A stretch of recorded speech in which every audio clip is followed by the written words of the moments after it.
उत्तर प्रदेश का एक पुराना लेकिन जीवंत शहर बिजनौर, जहां मंदिर की घंटियों और मस्जिद की अज्जानों का सन्नाद सुबह की हवा में घुलता था। शहर की तंग गलियों में बसी थी चिश्ती नगर, एक मध्यम वर्गीय मुस्लिम बस्ती, जहां हर शाम बच्चों की हंसी और औरतों के गाने हवा में तैरते थे। इन्हीं गलियों में रहती थी समीरा, 20 साल की एक खूबसूरत और पढ़ी लिखी लड़की, जो बीए के अंतिम वर्ष में थी। उसके घर में सिर्फ उसकी अम्मी फातिमा और छोटी बहन रुखसार थी। समीरा के अब्बू यूसुफ का साया कई साल पहले एक सड़क हादसे में उठ चुका था, जब वह सिर्फ 12 साल की थी। उस हादसे ने समीरा को समय से पहले बड़ा कर दिया। वह अपनी माँ और बहन के लिए घर की रीढ़ थी, जो दिन में कॉलेज जाती और शाम को ट्यूशन पढ़ाकर घर का खर्च चलाती। समीरा में एक अनोखी चमक थी। वह मुस्कुराते हुए दुनिया की मुश्किलों को झेलना जानती थी। उसकी आंखों में सपने थे। वह एक दिन टीचर बनना चाहती थी, बच्चों को पढ़ाना और उनके जीवन को बेहतर बनाना। लेकिन अब वह एक भारी राज अपने सीने में दबाए जी रही थी। वह माँ बनने वाली थी, और यह बच्चा उस लड़के का था जिसने उसे धोखा देकर छोड़ दिया था। वह लड़का सलमान उसका कॉलेज का सीनियर था। सलमान ने पहले तो समीरा को दोस्ती का भरोसा दिया, फिर प्यार का। उसने शादी के वादे किए, कहा कि वह उसके लिए दुनिया से लड़ेगा। समीरा, जो अपने अब्बू के जाने के बाद कभी किसी पर भरोसा नहीं कर पाई थी, सलमान की बातों में आ गई। उसने सोचा कि शायद यही वह इंसान है जो उसे और उसके परिवार को एक नई जिंदगी देगा। लेकिन सलमान ने एक दिन अचानक संपर्क तोड़ दिया। उसका फोन बंद था और उसके दोस्तों ने समीरा को टाल दिया। वह गायब हो गया और समीरा को सिर्फ धोखा और एक अनचाहा सच छोड़ गया। समीरा ने कई रातें रो रो कर गुजारी। वह समझ नहीं पा रही थी कि अब क्या करे। उसका पेट धीरे धीरे उभरने लगा था और उसका चेहरा पहले जैसा नहीं रहा। उसकी आंखों में उदासी थी और उसका रंग फीका पड़ गया था। उसकी अम्मी फातिमा, जो हमेशा उसकी ताकत थीं, ने एक दिन उसकी हालत देखकर पूछा, समीरा, तू ठीक तो है ना? समीरा ने हिम्मत जुटाकर सच बता दिया। फातिमा सुनकर सन्न रह गई। उन्होंने 2 रात तक खाना नहीं खाया और उनके चेहरे पर गुस्सा, शर्म और डर का मिश्रण था। ये क्या कर लिया तूने समीरा? उनकी आवाज में दर्द था। हमारा क्या होगा? लोग क्या कहेंगे? हमारी इज्जत का क्या होगा? समीरा के पास कोई जवाब नहीं था। वह सिर्फ चुपचाप सिर झुकाए सुनती रही, अपने आंसुओं को रोकने की कोशिश करती। जल्द ही मोहल्ले में बात फैल गई। चिश्ती नगर की तंग गलियों में खबर आग की तरह फैली। रिश्तेदारों ने आना बंद कर दिया। पड़ोस की औरतें, जो पहले समीरा के घर चाय पीने आती थीं, अब ताने मारने लगीं। बिना निकाह के माँ, ये तो हराम है। कोई उसके दरवाजे के पास से गुजरता तो सिर झुका लेता या फुसफुसाकर बातें करता। कुछ औरतों ने तो फातिमा को भी ताने मारे। तुमने अपनी बेटी को क्या सिखाया? समीरा टूट चुकी थी, लेकिन वह अपने बच्चे के लिए जीना चाहती थी। वह जानती थी कि यह बच्चा उसका गुनाह नहीं, उसका हिस्सा है। उसने अपने मन में ठान लिया कि वह इस बच्चे को जन्म देगी, चाहे समाज उसे कितना ही कोसे। लेकिन समाज ने उसे पूरी तरह अकेला कर दिया था। कॉलेज में भी लोग उसे दूरी बनाने लगे। उसकी सहेलियां, जो पहले साथ में हंसती बोलती थीं, अब उससे बात नहीं करती थीं। प्रोफेसर भी उसे अजीब नजरों से देखने लगे। समीरा ने कॉलेज जाना बंद कर दिया, लेकिन उसने अपनी पढ़ाई नहीं छोड़ी। वह घर पर किताबें पढ़ती और अपने सपने को जिंदा रखने की कोशिश करती। उसी शहर में रेलवे कॉलोनी के पास हनुमान नगर नाम की एक हिंदू बस्ती थी। वहां रहता था आर्यन त्रिपाठी, 27 साल का एक सरकारी स्कूल का टीचर। वह पढ़ा लिखा, समझदार और इंसानियत को धर्म से ऊपर मानने वाला इंसान था। उसके पिता रामनाथ त्रिपाठी रिटायर्ड पोस्टमास्टर थे और माँ सावित्री मंदिर में सेवा करती थीं। आर्यन का बचपन सादगी में बीता था। वह अपने स्कूल के बच्चों को गणित के साथ साथ जिंदगी के सबक भी सिखाता था। वह मानता था कि शिक्षा सिर्फ किताबों तक सीमित नहीं होनी चाहिए, यह इंसान को इंसान बनाना चाहिए। आर्यन ने अभी तक शादी नहीं की थी। उसकी माँ कई बार रिश्ते की बात करती, लेकिन आर्यन कहता, माँ, जब दिल को कोई छू लेगा तब सोचूंगा। वह ऐसा जीवन साथी चाहता था जो न सिर्फ उसका साथ दे बल्कि उसके विचारों को भी समझे। एक दिन स्कूल से लौटते वक्त आर्यन ने देखा कि एक लड़की अस्पताल के बाहर बेंच पर बैठी रो रही थी। उसका चेहरा पीला था और वह अपने पेट को पकड़कर तड़प रही थी।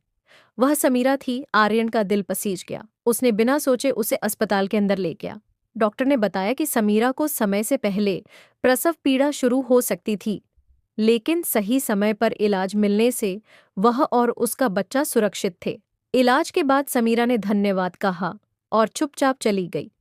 उसकी आंखों में एक अजीब सा डर था, लेकिन कृतज्ञता भी। आर्यन ने उसका नाम तक नहीं पूछा, लेकिन उसके मन में उस लड़की के लिए एक कोमल जगह बन गई थी। कुछ दिन बाद जब वह मोहल्ले के बाहर सब्जी लेते हुए समीरा से फिर मिला, तो उसने हिम्मत जुटाकर बात शुरू की। आप ठीक है? उसने धीरे से पूछा। समीरा ने पहले संकोच किया। उसे डर था कि कोई उससे बात करेगा तो लोग फिर गलत अर्थ निकालेंगे। लेकिन आर्यन की सादगी और उसकी नजरों में बिना किसी सवाल के सम्मान देखकर वह थोड़ा खुल गई। हाँ, अब ठीक हो। उस दिन के लिए शुक्रिया, उसने धीमी आवाज में कहा। धीरे धीरे उनकी मुलाकातें बढ़ने लगीं। कभी बाजार में, कभी अस्पताल के पास और कभी शहर की सड़कों पर। आर्यन को पता चला कि समीरा मां बनने वाली है और उसका कोई सहारा नहीं है।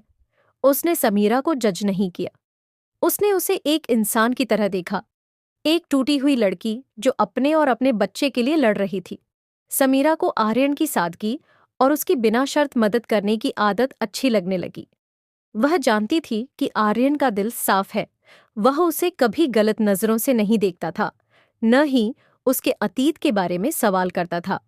दूसरी ओर आर्यन को लगने लगा कि समीरा सिर्फ एक लड़की नहीं, एक माँ है, और माँ कभी गलत नहीं हो सकती। उसने सोचना शुरू किया कि शायद यही वह इंसान है जिसे वह अपने जीवन में चाहता है।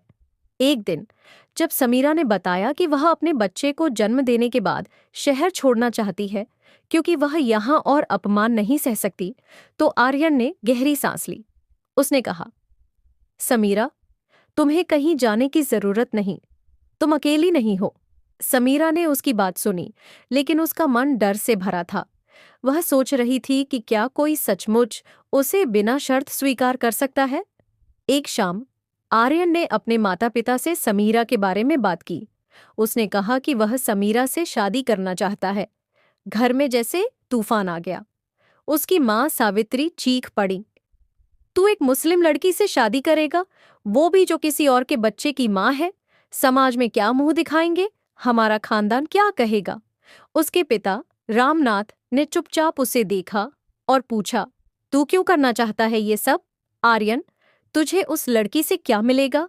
आर्यन ने शांत लेकिन दृढ़ स्वर में जवाब दिया, पिताजी, वह एक इंसान है। वह किसी की बहन, किसी की बेटी और किसी की माँ है। अगर हम पढ़े लिखे होकर भी उसे अपनाने से डरते हैं तो हमारी शिक्षा का क्या मतलब? मैं उसे उसका हक देना चाहता हूँ, एक परिवार, एक सम्मान और एक जिंदगी। आर्यन का फैसला पक्का था। वह जानता था कि समाज उसे ताने मारेगा, लेकिन वह समीरा को उसका हक देना चाहता था। उसने समीरा से बात की और कहा कि वह उससे शादी करना चाहता है। समीरा पहले तो विश्वास नहीं कर पाई। उसने कहा, आर्यन, तुम्हें पता है मैं कौन हूँ? मेरे साथ यह बच्चा है और समाज मुझे गलत मानता है। तुम्हारा जीवन बर्बाद हो जाएगा। लेकिन आर्यन ने मुस्कुराकर कहा, समीरा, समाज के नियम इंसानियत से बड़े नहीं हो सकते। तुम मेरे लिए गलत नहीं हो। जब यह खबर चिश्ती नगर में फैली कि एक हिंदू लड़का समीरा से शादी करना चाहता है, तो हंगामा मच गया। स्थानीय मस्जिद के मौलवी ने फतवा जारी कर दिया कि यह हराम है, शरीयत इसकी इजाजत नहीं देती। कुछ लोगों ने समीरा के घर के बाहर नारेबाजी शुरू कर दी। उधर हनुमान नगर में भी पंडितों ने आर्यन के खिलाफ जहर उगला। मुस्लिम लड़की और वो भी कुंवारी माँ, ये कुलच्छनी है। इससे हमारा धर्म खतरे में पड़ जाएगा। दोनों बस्तियों में लोग बट गए। कुछ ने आर्यन की हिम्मत की तारीफ की तो कुछ ने उसे पागल करार दिया। समीरा की अम्मी फातिमा भी पहले इस रिश्ते के खिलाफ थीं। वह डर रही थीं कि इससे उनकी बेटी और भी बदनाम होगी। लेकिन जब उन्होंने आर्यन से बात की और उसकी आंखों में अपनी बेटी के लिए सच्ची चिंता देखी, तो उनका दिल पिघलने लगा। उन्होंने समीरा से कहा, बेटी, अगर यह लड़का तुझे सचमुच सम्मान देना चाहता है तो शायद यह अल्लाह की मर्जी है। आर्यन और समीरा ने फैसला किया कि वे समाज के नियमों को नहीं मानेंगे। उन्होंने कोर्ट मैरिज करने का फैसला किया। न कोई मंत्र, न कोई निकाह, सिर्फ दो सच्चे दिल और एक वादा कि वे एक दूसरे का साथ देंगे और इंसानियत को सबसे ऊपर रखेंगे। कोर्ट मैरिज के दिन कुछ लोग विरोध करने आए। चिश्ती नगर और हनुमान नगर से कुछ लोग कोर्ट के बाहर जमा हो गए, नारे लगाने लगे, लेकिन पुलिस की मौजूदगी ने उन्हें शांत रखा। समीरा और आर्यन ने हस्ताक्षर की और उस पल में दोनों ने महसूस किया कि वे सिर्फ एक दूसरे के नहीं बल्कि एक नई सोच के साथी बन गए हैं। शादी की खबर प्रेस और सोशल मीडिया पर फैल गई। अखबारों में हेडलाइन छपी, हिंदू लड़के ने मुस्लिम कुंवारी मां से की शादी, इंसानियत की मिसाल। कुछ लोगों ने उनकी तारीफ की तो कुछ ने ताने मारे। सोशल मीडिया पर कुछ लोग उन्हें हीरो बता रहे थे तो कुछ ने उन्हें धर्म का दुश्मन करार दिया। लेकिन अब दोनों को इन बातों से फर्क नहीं पड़ता था। शादी के बाद आर्यन ने समीरा को अपने घर ले गया। उसकी मां सावित्री पहले तो चुप रहीं, लेकिन धीरे धीरे उन्होंने समीरा को स्वीकार करना शुरू किया। समीरा ने भी सावित्री का सम्मान किया और उनके साथ एक बेटी की तरह रहने की कोशिश की।